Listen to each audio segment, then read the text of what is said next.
Beer and Oregon, yeah.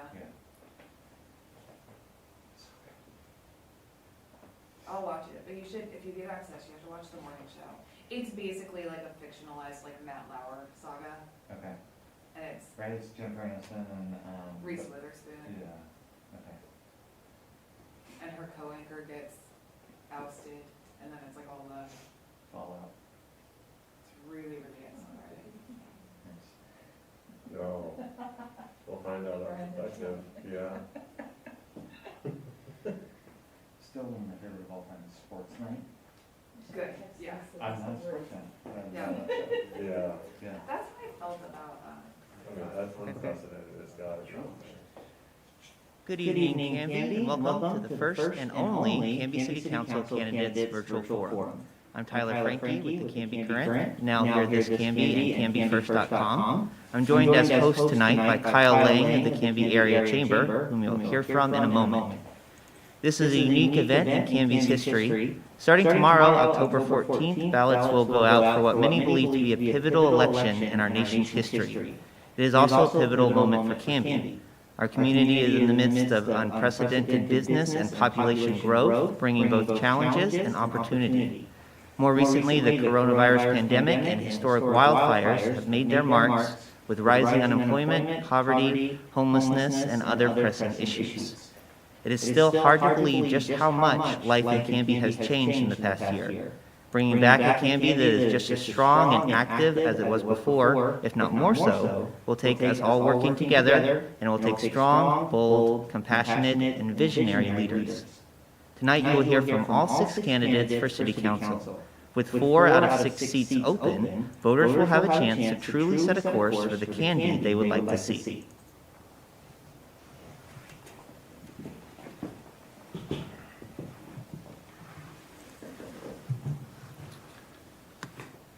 Right. We have the technical difficulties here for a moment. All right, good evening, Canby. I'm Kyle Lang, Director of the Canby Area Chamber of Commerce. We're eager to get started tonight as we have a lot of candidates to hear from and important matters to discuss. But first, I'd like to share a little bit about tonight's format.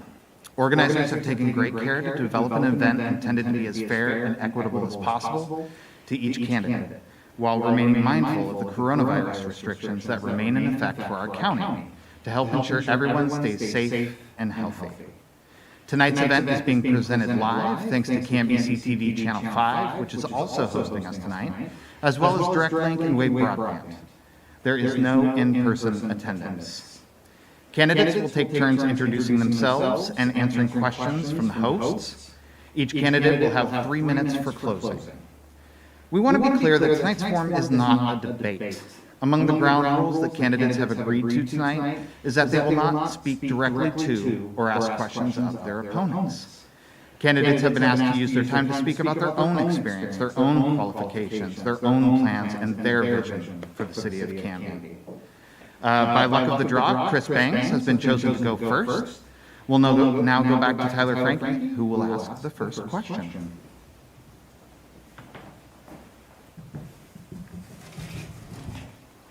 All right, welcome, Chris. Yes, please come to the podium. Thank you for being here tonight. Thank you. The first question is going to be an easy one. Please introduce yourself, your relevant work experience, and tell us why you're running for Canby City Council. Good evening. My name is Chris Bangs, and I am running for City Council. I'd like to begin first by thanking the people who put this on, the Canby Chamber of Commerce and CTV5 and the Canby Current. I also, more importantly, want to thank all of my opponents, or I guess competitors. Not everyone here is an opponent. For running for office. I teach government in Canby High School for, this is my 21st year now. I've been teaching government every single year. The most important thing I tell my students is that it's important for our democracy, for ordinary people, to step forward and volunteer, even if it's a sacrifice, for the better of our society. And everyone here has done that, and I'm so proud and thankful for that.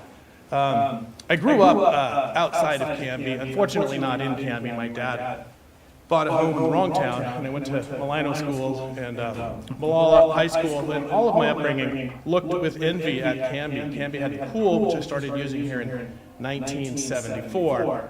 Canby, I had a 7-Eleven when I was in high school. Malala didn't. Canby had a McDonald's. And these are seemingly superficial. I don't think the pool is, but Canby always seemed better. And I think it's because it was. And that is part of why I'm running for Canby. I purposefully chose to live in this town. I looked for a teaching job here because this was my first choice to raise my family and to work.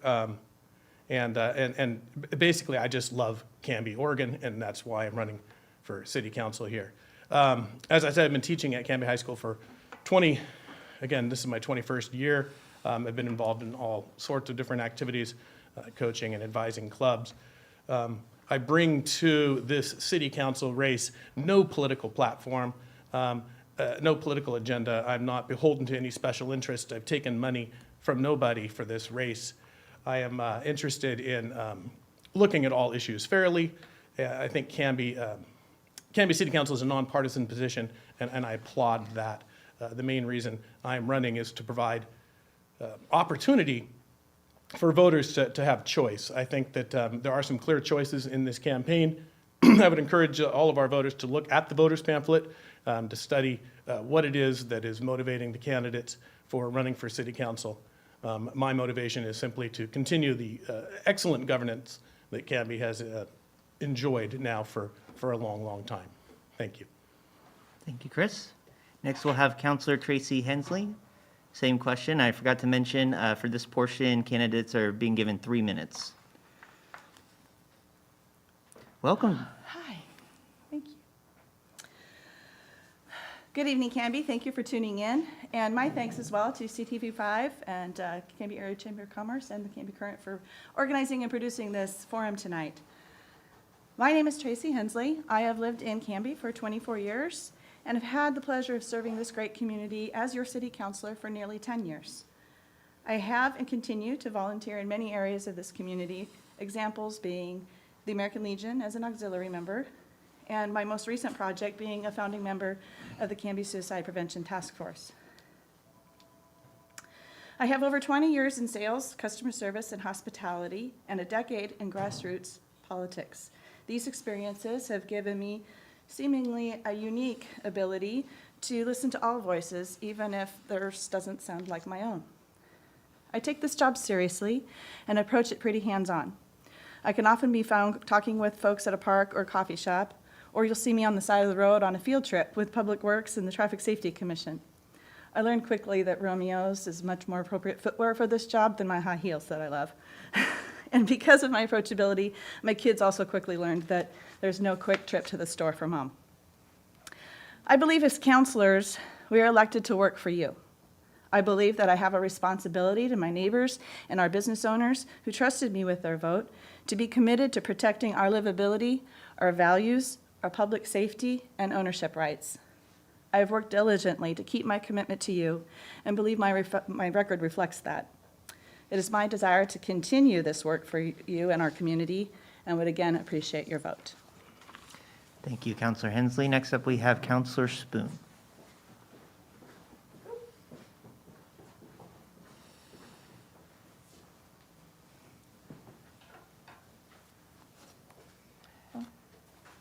Earrings make math a little more problematic. Hold on. I managed to avoid that. Yes, hold on 1 second. Try it with glasses, though. Just take the earrings off. Good evening, and thank you, organizers. Thank you, fellow candidates. It really makes me happy to see so many people interested in serving our community. And thank you to the voters and viewers who are interested in learning more about where our community has gone, or where it's been, and where it could go. My name is Sarah Spoon. I'm a parent of 4 kids, 3 of whom are still in Canby schools and 1 who is a junior at Pacific University. I often say that I have a common Canby story. I was raised out just outside of town. I went to Karis Elementary School, Ackerman Junior High before there was a Baker Prairie, and then Canby High School. When we lived on the farm out by Karis, we raised a variety of farm animals, and I was a member of 4-H, where I showed my Suffolk sheep at the Clackamas County Fairground every summer. I participated in Canby Kids Sports and met a lot of fellow students before I moved over to Ackerman in basketball and in softball.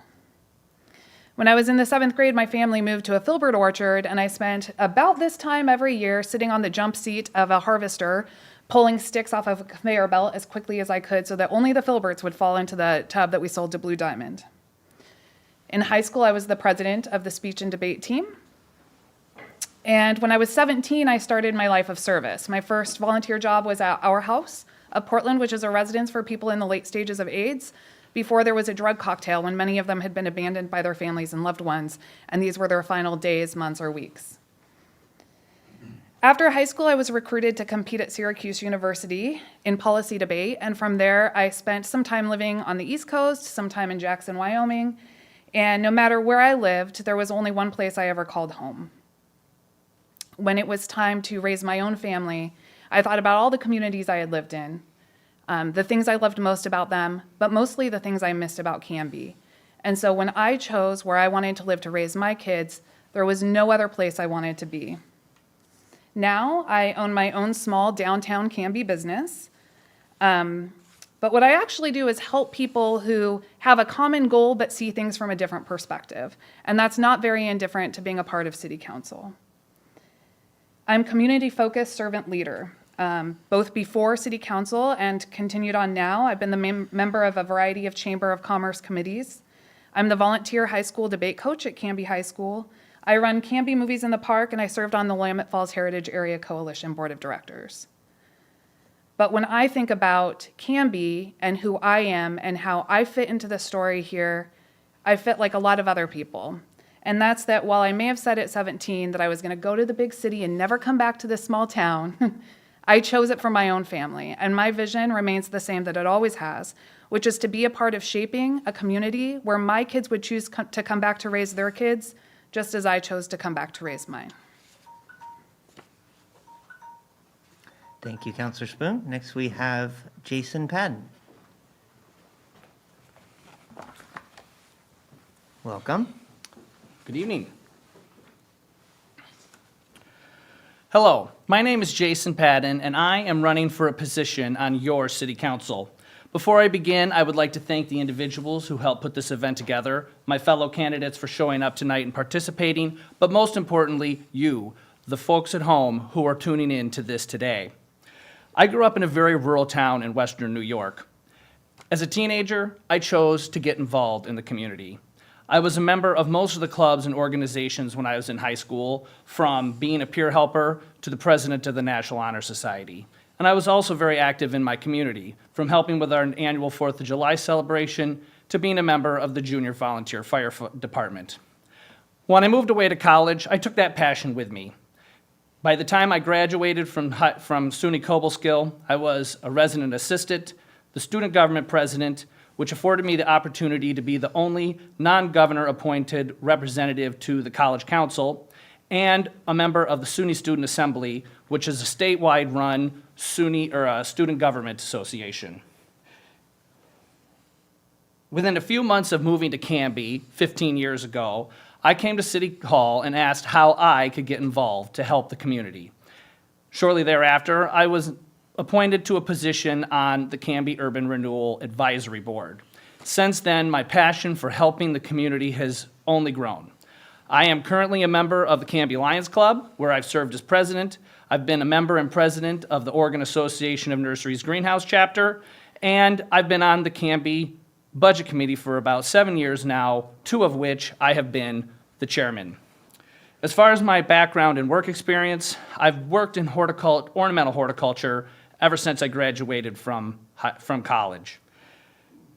As a sales rep and sales manager, I understand what it means to listen to what folks have to say and, to listen to what folks have to say and take that to heart. As a logistics manager of perishable goods, I understand what it's like to have a problem come up, need to troubleshoot and solve that problem, and then act with a solution. And as a volleyball official, I know what it takes to listen to understand the rules and apply them evenly across the court.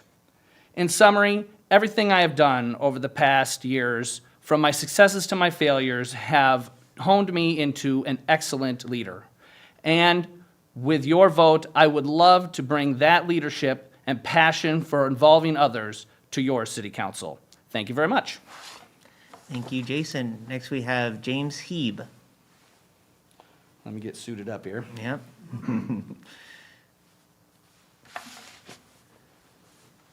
Welcome, James. Thank you. Yeah, I'd like to start off by saying thank you to everybody that's tuning in with us this evening.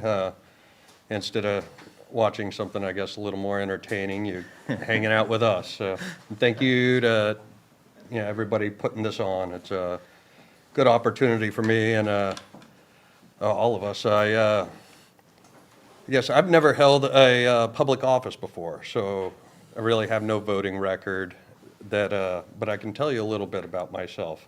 I was, I guess my history here in Canby goes way back before I was even around. My parents, they were married here in town, and I didn't actually live in town initially because my dad was in the Army, and we moved all around the U.S. for up till about 3rd grade. We moved back to Canby. Then I lived here in town up until I joined the Marine Corps, and I spent a few years fighting over in the Middle East. I was inspired to join after 9/11, and the 2-year anniversary of 9/11, I swore in and went and fought. I don't know. I guess where do I go with this? After the military, I came back, moved just outside of town with my wife's family. They have their farming family, the Hoffman family farms. They had the Hoffman Dairy Garden outside of town here, and so I tried my hand at farming for a bit, and then I worked with my grandfather also. He's a small business owner doing construction, and then now I work with my mom. She's also a small business owner, and we run Building Blocks Early Learning Center just across the river in Wilsonville. So I wound up, other than my own 4 children, I had a little over 100 kids that I take care of on a regular basis. But it's I don't know. I feel like that I have a lot of skills that I can bring to the table, and I'm good with people, and I'm a good listener, and I like to think before I speak a lot of the time. So it's I don't know. I just look forward to the opportunity of serving my hometown and the town that I love, and thank you. Thank you, James. Great job. And finally, we have Jordan Tibbles. Jordan will be the last to give his introduction here tonight, and then remain at the podium to be the first to answer our next question. Thank you. So, good evening, Camby. I want to start off, like my other candidates, thanking everyone for putting on this presentation for the voters. I want to thank each of my individual candidates that are running alongside me, as I like to put it, because you guys are stepping up in service to the community, and I will always applaud that. And I'm thankful for, most of all, the voters that are taking time to educate themselves in the voting process and learn about who these candidates are and who they want to best represent them, and so I want to applaud them. So for those I haven't had the pleasure of meeting, my name is Jordan Tibbles. I recognize as a new candidate, I don't have a voting record or council experience to draw from. But frankly, if I didn't think that the council could use fresh perspective and fresh eyes on things, that I wouldn't be running. So that is what drove me to run. So instead, I'll start off with a little about myself.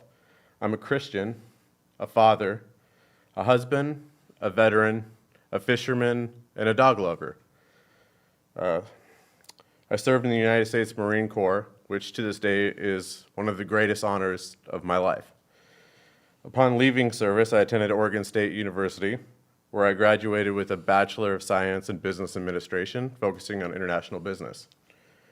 It was during that time that the 2 most impactful moments happened in my life. The first was I met the love of my life, a woman who grew up in Camby, at the time who was named Molly Huserick. The other was I was diagnosed with Hodgkin's lymphoma. I believe that both of these experiences continue to bless me to this day. The first, for obvious reasons, my wife, for those of you who have met her, that goes without saying, she's a blessing each and every day that I get to spend with her. The latter, because it gave me the perspective that if I were to leave this world today, would I be happy with the impact I left? And I've been able to pursue that endeavor ever since.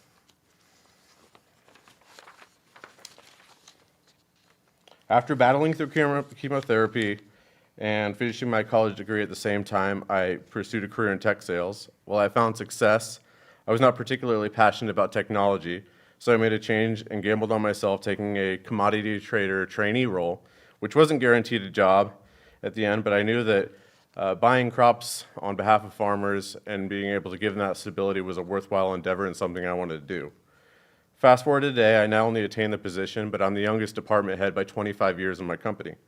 My daily job responsibilities consist of having a keen understanding of impacts of trade and agricultural economics, and the ability to oversee safety and integrity of agricultural products while mitigating risk in transportation.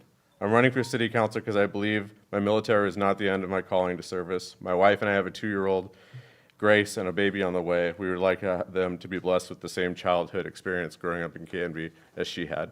Thank you. Thank you, James. All right, Jordan. Thank you for that presentation. We're going to move on to the first in a series of 3 questions. And so you're up first on this one. So the question for all the candidates as they come up on this next round is, what do you believe is the role of the Canby City Council, both as a group as well as the individuals who serve on it? Okay. Thank you for the question, Kyle. Yeah. I believe the central role of City Council is the stewardship of our community. That means honoring its traditions while responsibly building for the future. As a group, council members should put their individual ambition and ego aside and work on behalf of their constituents. Each member will undoubtedly bring their own unique life experiences with them, but effective leadership is able to empower individuals with their personal strengths to accomplish a group mission, and that is serving the Canby community. As an individual, a council member is charged with governing in the way they represented themselves to the voters. While we all aim to do our best in serving the entire community, I believe we can all relate to the experience of having elected officials say one thing and then act and vote entirely different when they're in office. We should always be willing to listen and keep an open mind, while also being authentic, have integrity, and stand firm in your beliefs that citizens of Canby elected you for. Thank you. Perfect. Yeah, thank you very much, Jordan. Appreciate that response. The next candidate up, we have James Heeb returning to the podium. And so, James, I'd like to just repeat the question for you. What do you believe is the role of the Canby City Council, both as a group as well as the individuals who serve on it? All right. Yeah, I see the role of Canby City Council as being to represent the citizens of Canby. That's all the citizens of Canby. I may not always, understand other people's perspectives. That's where I come back to, I listen. I quick to hear, slow to speak, and slow to anger. I try to, it's just a sec. I really think it's to look out for the well-being of Canby residents. That's the biggest goal. I don't know, it would be my duty to make sure that all Canby residents are thought of whenever I'm making decisions. And it's essentially, if something doesn't sit right with me, I'll have to speak out and make sure that the interests of Canby residents are taken care of. So a lot of things that's into researching this, there's the actual purpose of the city council is basically a checks and balances. There's lots of different jobs throughout Canby, and I have some interest in education. I got some interest in the planning and the the utility board and all that. But as being at the city council level, I feel like that I can have some say in each of these different agencies within town. And I really just want to be able to serve my community. So it's, yeah, Perfect. I think that's it. Yeah, Thank you. thank you very much. Appreciate that, James. The next person to return to the podium will be Jason Padden. Would you like me to repeat the question, Jason? No, I think I've got it. You got it? Yes, Okay, thank perfect. you. I'm going to take this question into two parts. First, I'm going to start with the individual responsibilities of a counselor. I am familiar with the position. For those of you who may remember, I was elected back in 2009 and served until 2011 when I had to step down to work obligations. But one thing I learned is that it is imperative that the individual city councilor interact with the community and the business leaders to ensure that their voices are being heard. The goal is to then take those concerns, questions, and suggestions back to the city council as a whole. It is also vitally important that you, as a city councilor, go back to those individuals that you communicated with in the community and the business to educate them on what is going on the council and what is going on as far as the larger city plan with city management. A few years ago, one of the things that I have actually started to take up is a few years ago it was mentioned about the dog park.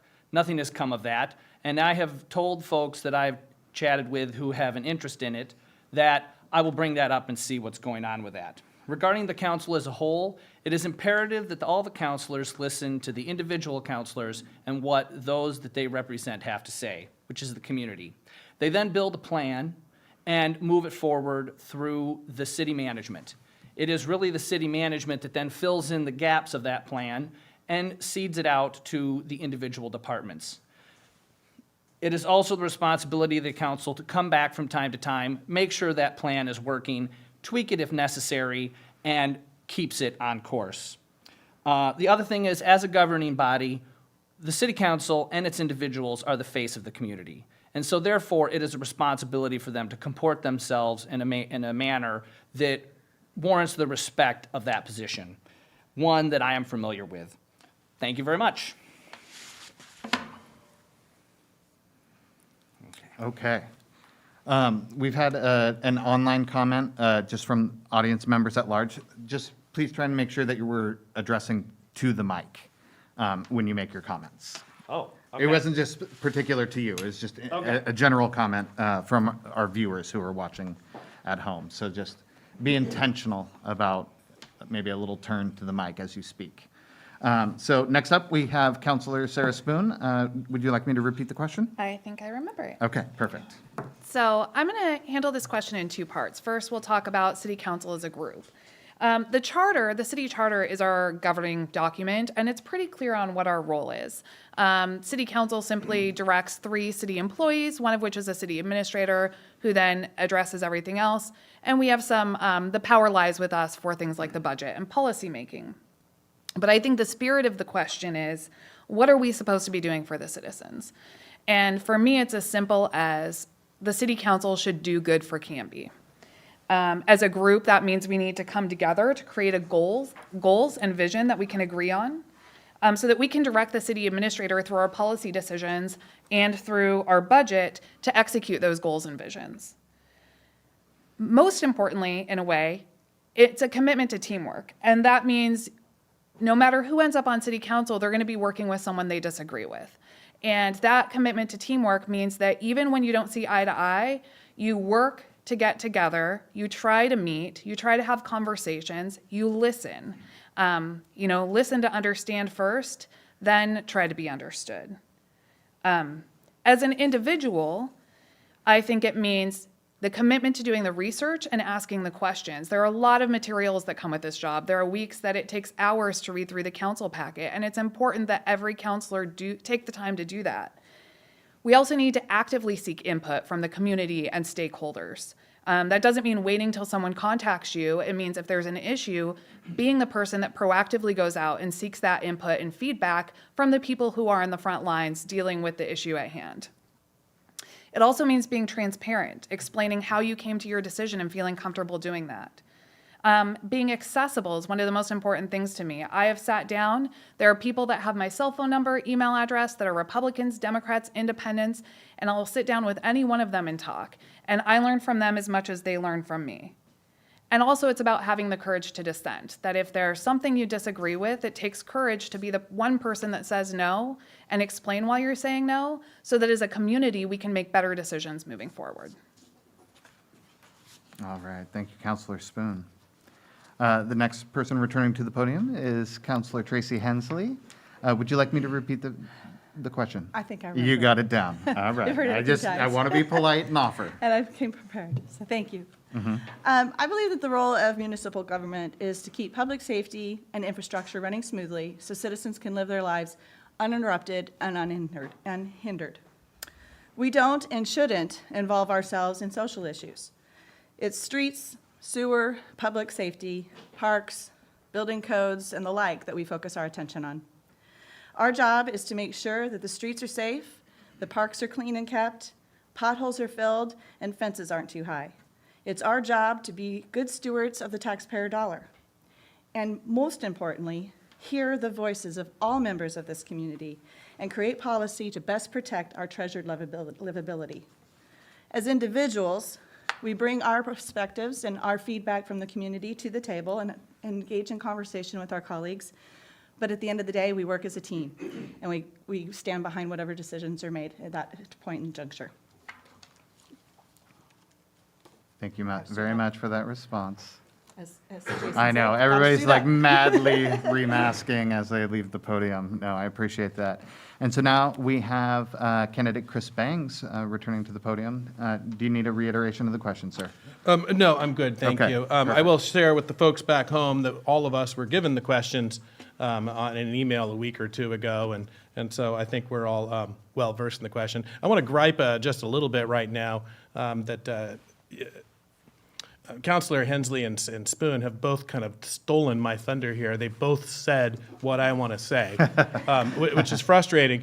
The city charter, the city goals, these are all stated in the website here that the Canby City Council operates, and the responsibilities for the council are laid out. So there isn't really a whole lot of variation allowable, and it is the role of the city council to concern itself with the livability of the people who live here, including parks, sewer, water, electricity, streets, traffic, et cetera. All those things were said already, so I do find that disappointing. I will say that the real focus of our council, as well as really any government agency, is the dream. And the dream in Camby is that you go to the high school and you get a job, or you go to college after high school and you get a job, and you get a job here in town and you rent an apartment here until you can save enough money to buy a home and then raise your own children here in Camby. And this has been happening now for more than a century in Camby, and it's one of the things that makes our town so strong and great. The council needs to worry about these kinds of issues. We've, in some respects, priced people out of our apartments and our houses. It's great for us who own homes to have our housing values go up so high, but it's difficult for our children to imagine trying to buy a house here in town now. And that's not the fault of the Canby City Council, but it is something I think that are like a predominant issue that the council needs to focus on. Finally, on an individual level, I think that it's important, as has already been said, that councilors respond to all of our citizens' issues in all walks of life here in Canby, that we are not driven solely by political agendas or personal agendas. Thank you. Excellent. And then, actually, if you could remain at the podium. I'm gonna remain I'm at going to the yield the podium. microphone to Tyler Frankie.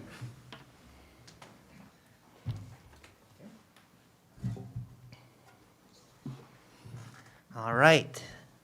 Slow again. Home again. Chris, you'll be the first to answer this question. You just started to kind of go there. What are the three most pressing issues currently facing the city of Canby? And as a follow-up, which one do you feel is most critical and why?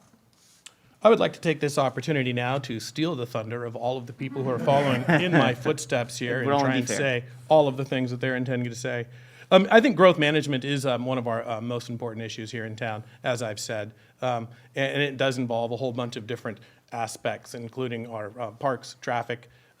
Traffic's always been a struggle here in Canby as we grow. The strains that new homes add to our water and sewer services and so forth, even our schools to a certain extent, and that's not the purview of the city council. In addition, I think other issues include, like, for example, the water tastes funny here. Like, we should be concerned about why the water tastes a little funny, and I know that everyone on the council is. I would like to see the parks maintenance beefed up a little bit. We've got a real gem down there at the city park behind Safeway along the Malala River. It's really a pretty spot, but the bathrooms are really outdated. They need to be improved. We have issues with garbage there. It would be nice to have maybe a kayak launch at that park. I'd like to see us getting into an intergovernmental agreement with other, with the Canby, the Malala River State Park, and see if we could improve the boat launch ramp there. I think that the council should concern itself with some of the business vacancies here in town, like the old Clackamas Federal Credit Union, the City Hall, the Fire Hall, the library, the City Hall. We've got a couple of other vacant buildings, and I'd like to lure people in. I want to say that in terms of critical issues, I think the most critical issue is that we don't really hear the voices of all of the people who live in our town. None of us up here are Hispanics. People of color are now almost 25% of our population, but they're not on our school board or our city council and most of our government boards. I think we should improve that. And finally, I want to conclude by saying that we are blessed in this town that we don't really have crises. Our crime rate is low, and we don't have violent protests in our streets. And so our problems are manageable, and I would look forward to helping tackle those. Thank you. Thank you, Chris. Next, we'll hear again from Councillor Hensley. Thank you, Tyler. Same question. It's the three most pressing and And Which- focus on one, focus yes, on one. that's Well, correct. Okay. You glad didn't I have forgot. the benefit of everyone. All right, well, first of all, parks, we need to find a long-term solution for funding park maintenance. Once we find that solution, we can go forward with developing those planned parks, like the dog park, et cetera, that we've been talking about for years. Business development and retention. We need to be certain that starting a business in Canby is a simple process. A vibrant downtown and a thriving business community is crucial to the livability and vitality of our town. And I add business retention because our businesses will need our help in recovering from this COVID-19 crisis. Transportation is and will continue to be an issue. With our housing and business growth, transportation will be more and more of a challenge. A light at Sequoia Parkway, a new road to connect the Pioneer Industrial Park to 99E, these are symptomatic fixes. Our TSP, Transportation System Plan, is a decade old. We need to revisit that and take into account the conversations that we're having at the Clackamas County Community Coordination Committee, thank you, Kyle, which I serve on with the mayor. We need to consider those conversations and the regional impacts on our transportation system. Now, which is most critical? That's like asking me which one's my favorite kid. All of these are critical, all impact our livability. We need to have all of these conversations, and we need to keep the retirement of the urban renewal district a priority so that those funds can return to the appropriate budget lines, and that will assist us in funding these important solutions. Thank you, Councillor. Next, we'll welcome again Councillor Spoon. Same question. Thank you. Hold on here. Okay, I'm going to go in what I think is the order of importance, if that helps. Number one is managing our growth. When the state took away our power to control growth in the direction we wanted to do it, when we wanted to do it, it became critical that we manage because we can only react to growth now. We can't manage it the way we want to. We can only react to it. The problem with that is that we have a broken development code, and this code allows developers to exploit loopholes in our code. And there's a couple of examples. One is that a developer can actually donate a small parcel of land and then write that off so that they don't have to pay us their fair share of the fees that attribute to the cost of that development coming into town, whether that's parks, sewer, streets. They have to pay a certain amount of fees. And when they donate a small parcel of land, that minimizes, if not takes away, what they have to pay. Another example is that there's a loophole in our tax code that allows them to circumvent the minimum lot size in a neighborhood. And when we have loopholes like this, it means that developers laugh all the way to the bank and the citizens have to make up the expense. So we need to fix that. The second issue is livability is not keeping pace with growth. The last time the city of Canby developed its own park and didn't let a developer do it for us, last time we developed a park was 2005. Since then, our population has gone up by 16% or 3,000 people. But what people want are walking paths, a dog park, sidewalks, water access, and maintained streets. When it comes to public space, we have over 200 acres of undeveloped parkland, and we do have the maintenance money for it. The problem is that 25% of our park maintenance budget goes to keeping the cemeteries looking nice. And while that's important, I think it belongs in the general fund, not the park maintenance budget. And if we take that out of park maintenance, we can develop some of these lands, including over 100 acres on Willamette River. And the third one is protecting our revenue source. So when we gave a tax break to Columbia Distributing, they got out of $6.98 million in taxes, but the streets still have to be paved, the fire department still has to do inspections, and that falls on us. Moving forward, we need to fix that problem so that the city gets the revenue it needs, because more companies like that are coming. Thank you, Councillor. Next, we will welcome back Jason Padden. Same question. Okay, so in chatting with folks out in the community, and for myself, the three that sort of come to mind are as follows. Obviously, supporting business. Businesses are the lifeblood of our city, and there's certain things that we can do to help them succeed. Now, I'm going to put a pin in that one because that is in part of question 3, and I'll go into more details about that. Another one that's important to me and the folks that I talk to is making sure that partisan politics stays out of City Council.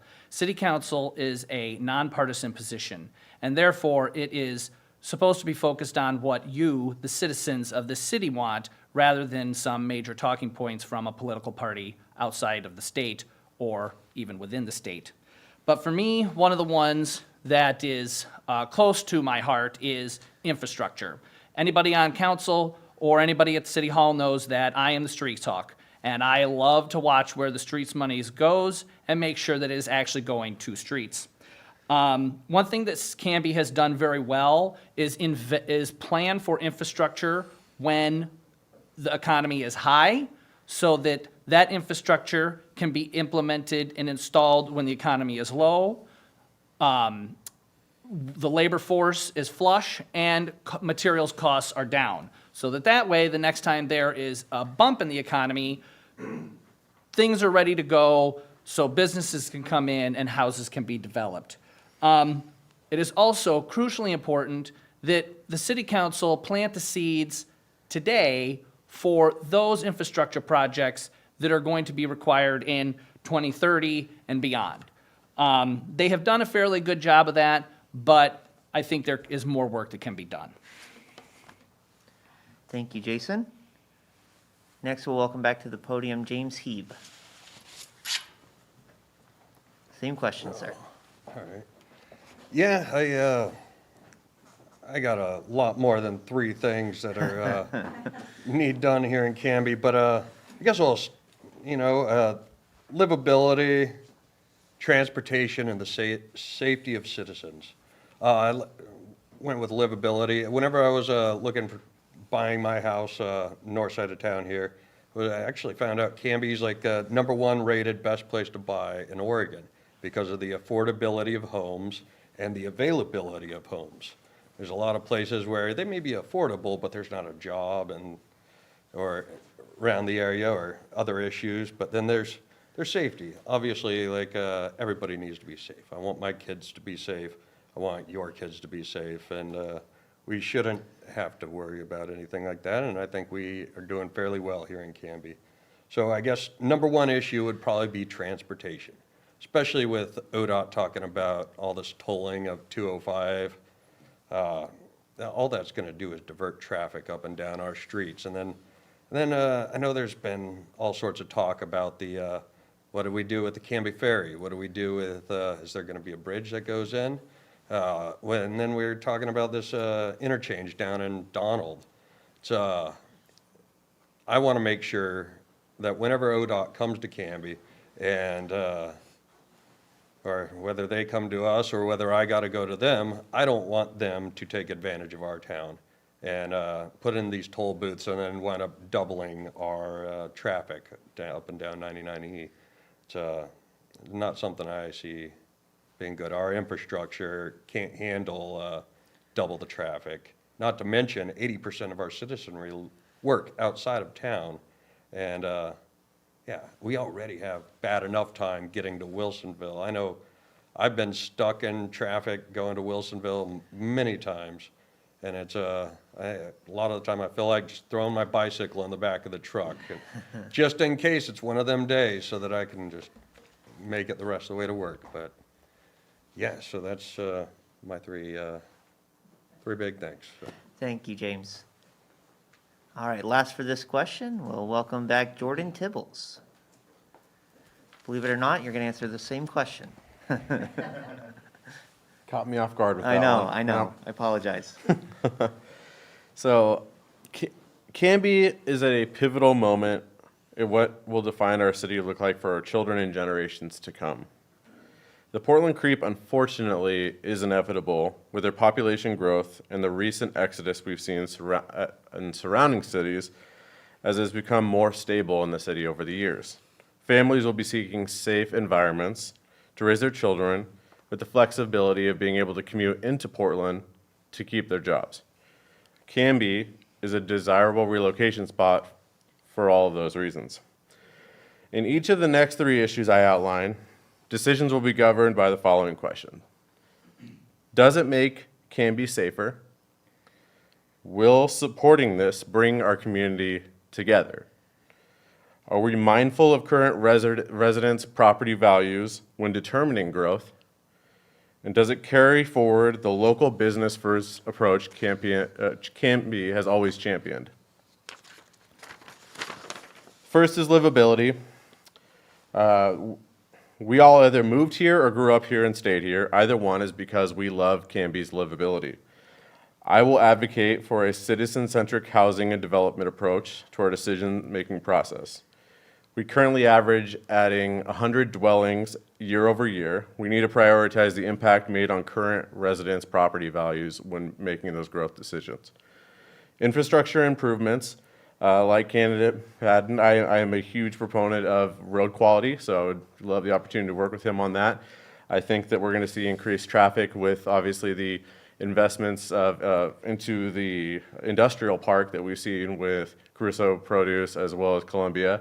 And I think that being able to be proactive and manage that is our key responsibility as council members. My most important of the three is public safety, which I believe is most critical. Camby is currently in the top 10 safest communities to live for a reason, and it's made so by our men and women in blue. And I think we continue to support them along with our fire departments and also a holistic approach in our park upkeep so our children can play safe and be safe in those environments. Thank you. Thank you, Mr. Tibbles. Yeah, just want to thank all our candidates and acknowledge the difficult challenge of addressing three pressing issues in 2 minutes, and I think you all did a great job. Thank you.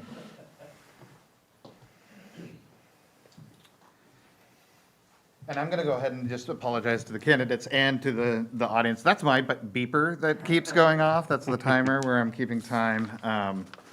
Keep forgetting to hit pause before we run out of the 2 minutes. So final question before our summations. Jordan, what are your thoughts on how the city can best support local businesses? And how would you expand on those efforts if elected, or in some of the candidates' cases, reelected? Yep. So I will echo Mr. Padden because he stole my my nice line of the Canby local business is the lifeblood of our community, and I truly believe that as well. Investing in the livelihoods of our friends and our neighbors that provide goods and service to our community members is what brings Canby together. I also believe there's no such thing as an essential business or an essential worker. We are all essential, and I don't believe the government has a right to deem one person essential over another. Nobody knows what's best for Canby better than the business owners themselves. As such, I believe the government should have as little to do with Canby businesses as possible. With that being said, we are living in unprecedented times to navigate COVID-19 environment.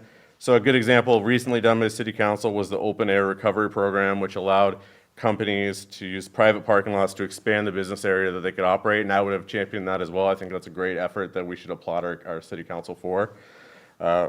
Sometimes Canby businesses like us to do the small things like aiding and cutting unnecessary bureaucratic red tape to help them operate better. Sometimes they need us to advocate on bigger topics like allowing and advocating for a large company like a Walmart to come in that would crush local business. Our job playing Municipal is to knock down as many obstacles for local business owners as possible to make them be able to have the most efficient and effective way to provide for their families and the living that they choose. Excellent. Thank you, Jordan. And so the next person we'll bring up to the podium is James Heeb.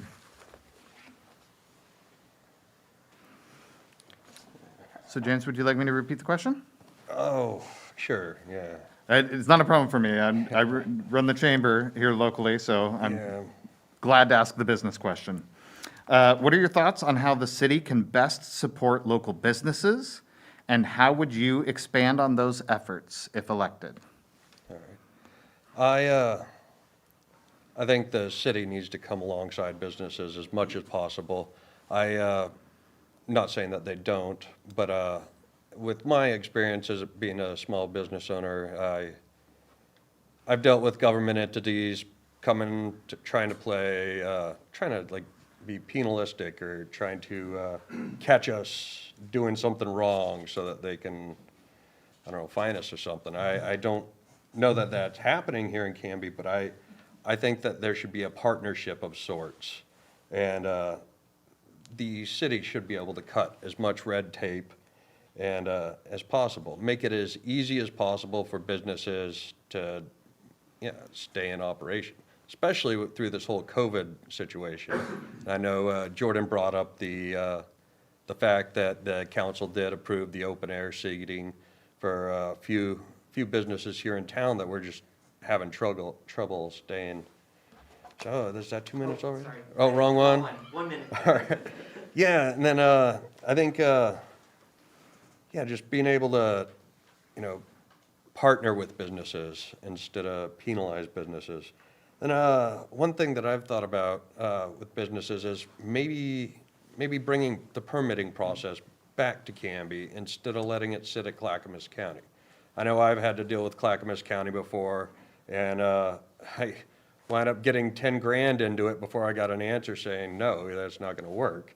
It's like, you could have told me that from the get-go, save me all that money. But as far as the city, like if the city was able to approve permitting for local businesses versus having to rely on Clackamas County, which I don't know if you guys seen Clackamas County on a map, it's massive.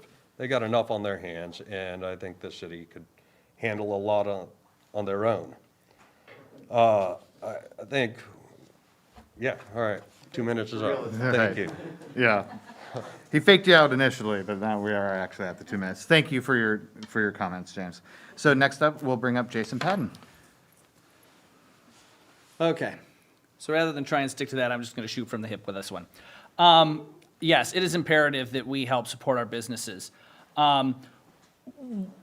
When I first read this question, the thing that came to mind was owning a business is challenging enough.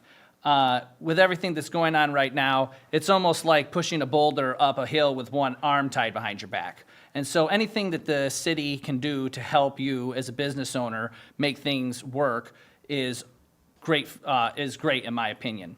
Some of the things that come to mind regarding the open air seating, I think that's a great idea, but let's face it, the winter and fall rains are coming.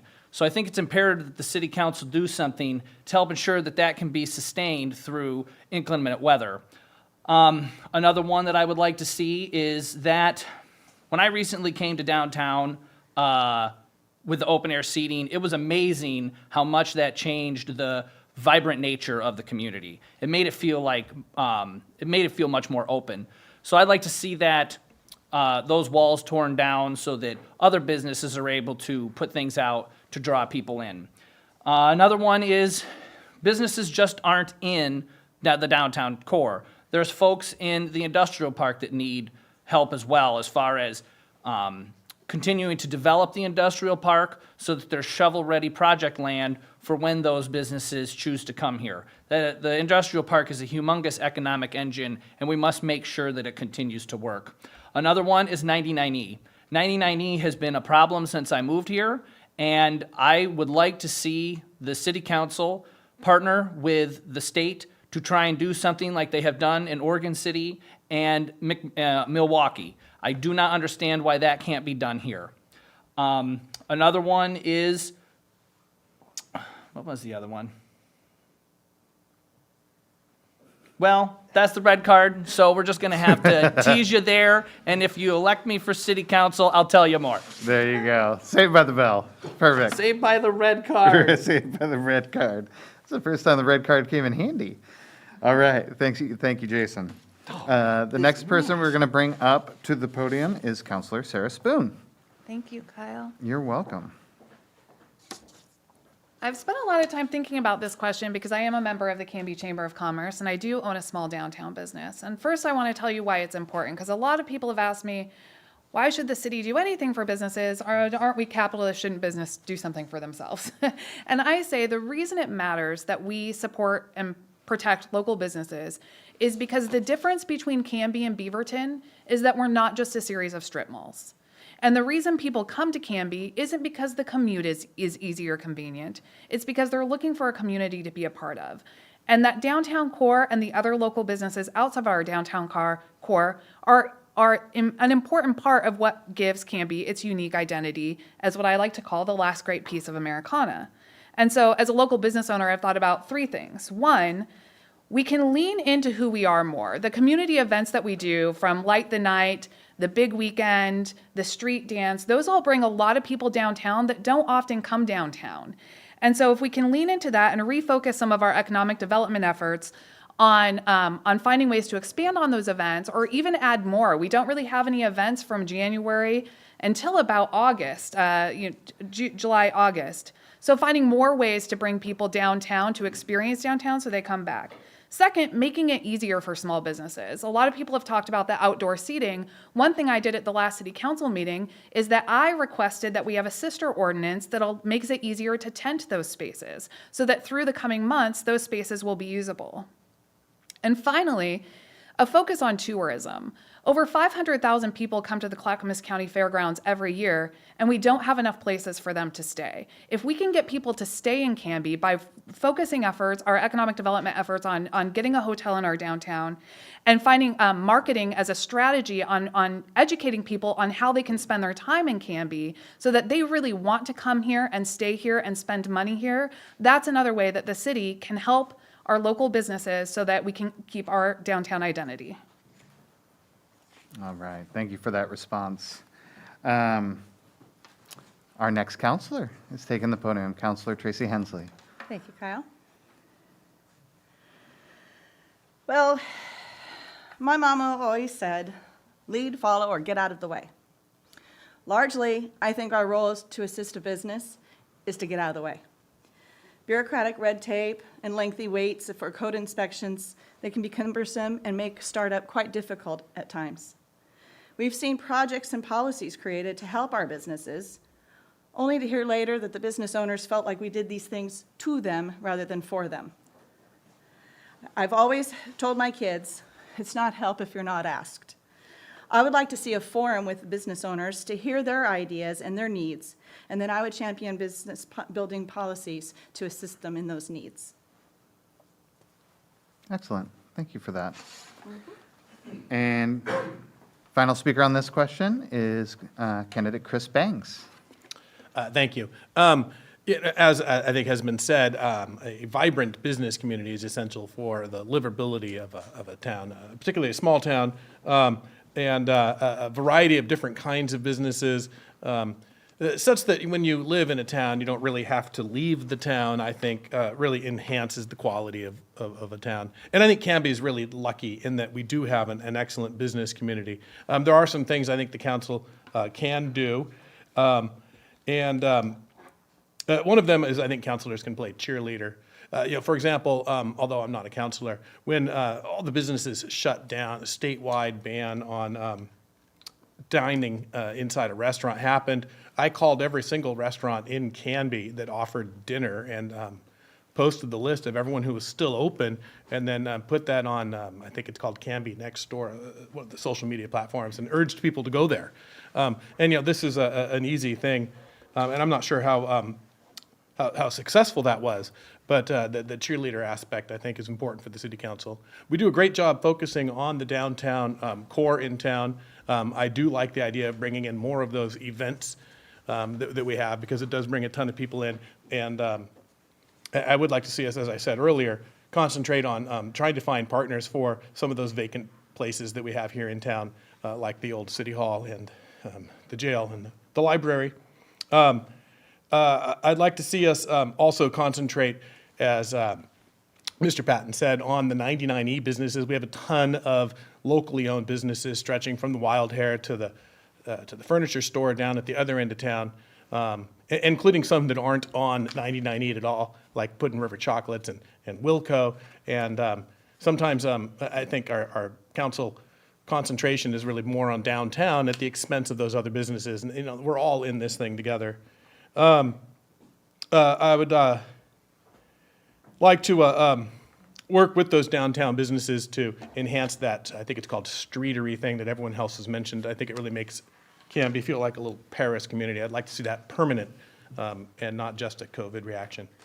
Thank you. Oh, actually, I think I had to stay. Yeah. We're going to freeze you right there, and I'm going to turn the mic over to Tyler Frankie. All right. Yeah, we come now to our last chance to hear from each candidate in the form of summation. We have a few things that we'd ask you to try to address. First of all, why you feel you're the best candidate, or why you deserve people's vote. Any other final thoughts that you'd like to share? And also, we recognize that there may be people that have questions that we weren't able to get to tonight. It's a little difficult with so many candidates. So if voters do have other questions or things that they would like to hear from you on, how can they get in touch with you? That's a lot, but you get 3 minutes this time, so. All right, thank you. Again, my name is Chris Bangs. I ought to be honest right now, I don't think I actually am the best candidate here. I think I'm third best. I think that Sarah Spoon and Jason Patton are the best candidates here based on their breadth of experience. I think I offer a middle ground third option. I'm encouraging people to vote for Spoon, Padden, and Bangs. I've actually worked in my head how to say those three names in a catchy way, and that's the best I could come up with. I've been teaching government for, it feels like forever. It's 20 years or so. I'm really familiar with a lot of civic government processes. I teach kids what bonds are, how tax levies work. I teach them parliamentary procedure. So I'm not entirely coming in naive, although I've never had a public elective office here in town. I have said several times now, I offer a clean slate and a non-politically motivated city council candidate here. I say that I threw my hat into the ring because I think that we need some options. I do have great admiration for all of the candidates up here, but I have concerns about the Oregon Firearms Federation, which has endorsed and paid for 3 of the candidates. This is an alt-right firearms group that formed about 20 years ago because the NRA was too compromising. They want to have people exercise their right to carry guns where I work in the public schools. I cannot think of a worse thing to do for the safety of our students.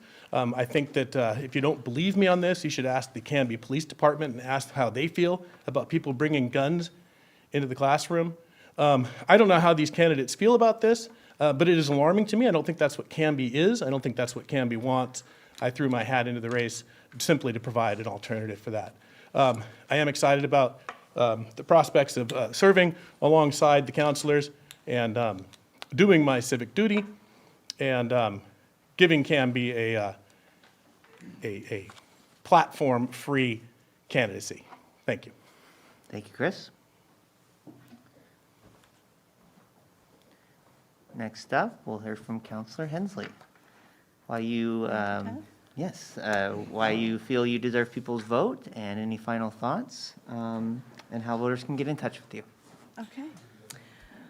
Well, I'll sum up by noting that I agree that partisan politics have no place on the dais, just as I believe social issues should be refrained from as well. I'm sure that it's been noticed that my views have sometimes differed from those of a few of my colleagues, but I'm proud of the fact that we've been able to have good, healthy conversations for the good of the community, and I'm comfortable agreeing to disagree. The fact still remains, at the end of the day, I love this town, I love our community, I love the Canby way. I'm committed to our business owners and our neighbors to protect our livability, and again, I say I think my track record proves that. And I look forward to the opportunity to continue doing so. I truly enjoy working for this community, and I thank you for your support over the years, and again, I ask for your vote. Thank you, Councillor Hensley. Next, we'll hear from Councillor Spoon. Thank you, Tyler. I'm going to spend my 3 minutes telling you a little bit about who I am as a leader, what I've done, and what you can expect from me if reelected for 4 more years. First, I'm thoughtful and I'm thorough. I know the information, I know the data, I read the research, and I'm interested. I'm intellectually curious. I want to know more and how we can be better. I'm accessible. In Camby, I don't think of us as Democrats, Republicans, or independents. I think of us as neighbors.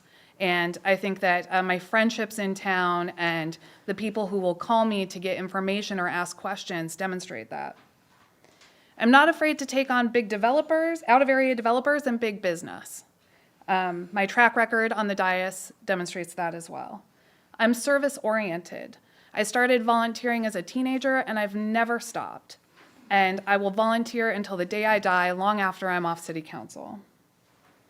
And I also look for opportunities, not barriers. I think outside of the box. In addition to asking for the sister ordinance for tenting the outdoor seating area, as we're redoing the Locust Street Park playground equipment, I observed that we had no wheelchair accessible swings in the entire city, no wheelchair accessible playground equipment. And so I continued to ask for, and then I think that we achieved, we'll see what the design looks like, the first wheelchair accessible playground in Camby. This is what I've done as your city councilor. I voted against the Columbia Distributing tax break of $6.98 million because I think they broke the rules and they didn't deserve it. And I didn't think that their profit should come at the expense of residents and small business owners who do pay their fair share of taxes. I took on Icon Construction when they tried to circumvent our minimum lot size, which, while that means more profit for them, what it also means is they were trying to build more houses than our infrastructure was designed to support. And because of the way I challenged them on the dais, they had to go back and redesign the neighborhood and take some of those houses out to be closer to the minimum lot size. I vote for livability and I fight for it. I fought to get a new wayside plan. That's the 100-acre park on the Willamette River where we could potentially have river access or an amphitheater, more walking trails. I fought and asked to have the cemetery fund taken out of park maintenance so that our park maintenance budget can actually support additional parks. I've asked to advance new parks, and I've protected our street maintenance funds when our previous city administrator wanted to pilfer them to pay for part of the quiet zone redesign. This is what you can expect from me in the next 4 years. I'm going to continue to fight for new parks. I know that our community wants more walking trails, a dog park, and upgraded sports facilities. I have a commitment to the success of our main street. I think it's an important part of who we are, and I think most downtown business owners know me by name because I go there to do all of my shopping. I will continue to stand up against out-of-area developers because I think that they have no commitment here, no heart here, and they intend to make their money and run. And finally, I'm passionate about the job. My commitment to this community goes back decades, and I wake up every day looking forward to the next way I can serve here. Thank you, Councillor Spoon. We'll next hear from Jason Padden. Your final thoughts.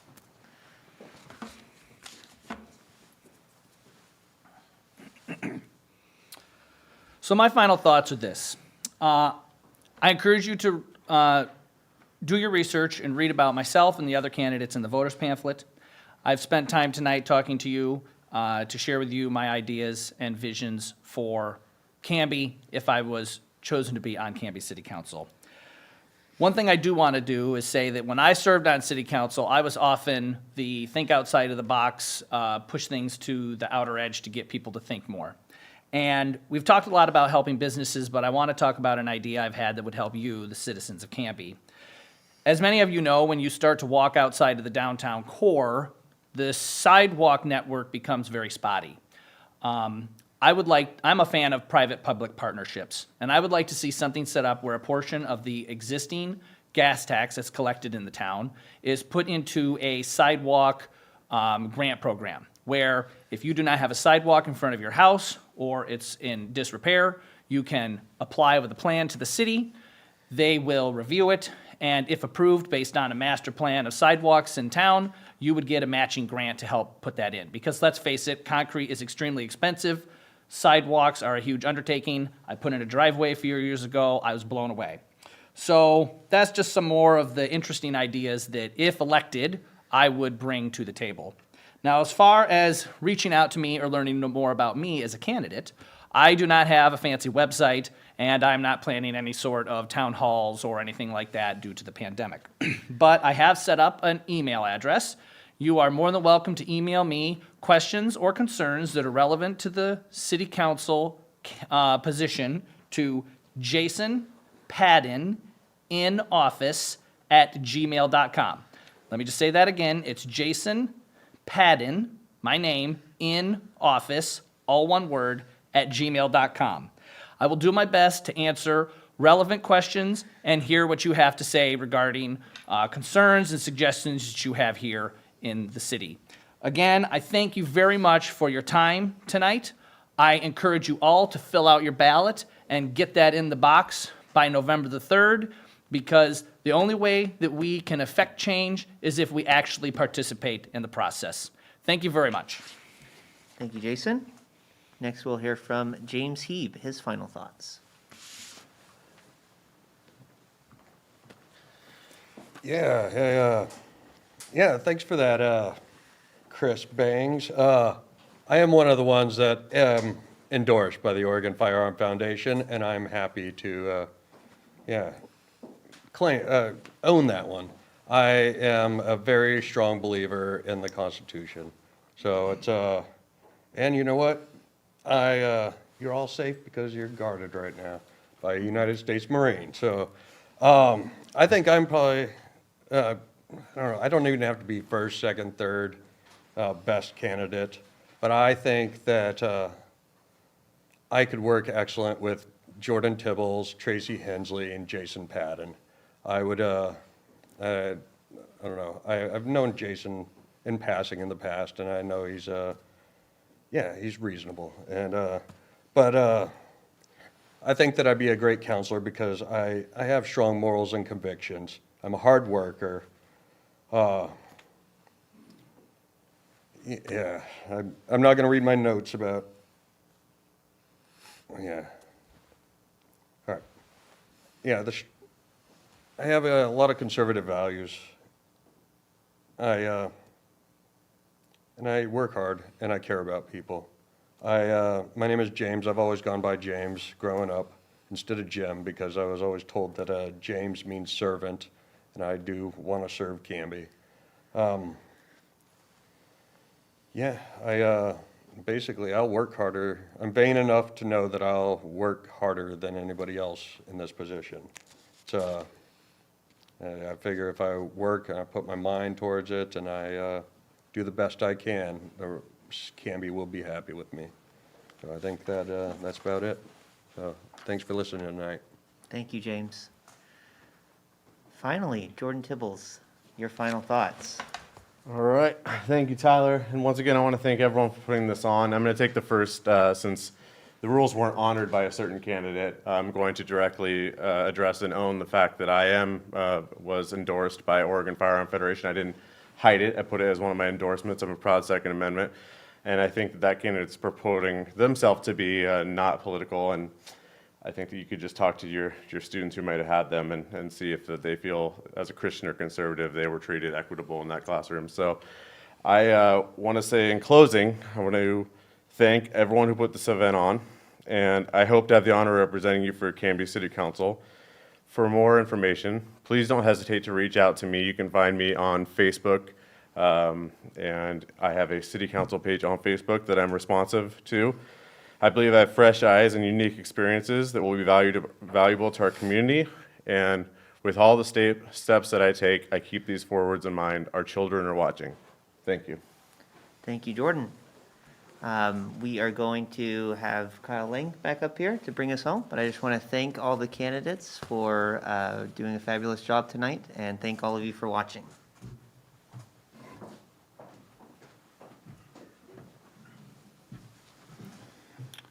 All right. Again, I would also like to thank all the candidates for their time and their responses this evening.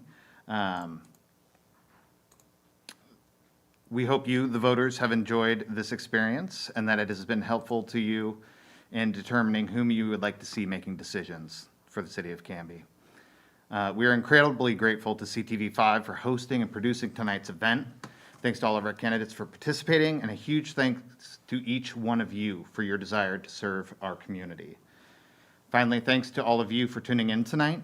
Thank you for taking the time and making the effort to be an informed voter. Ballots go out starting tomorrow, October 14th, and we urge all registered voters to exercise your right to vote.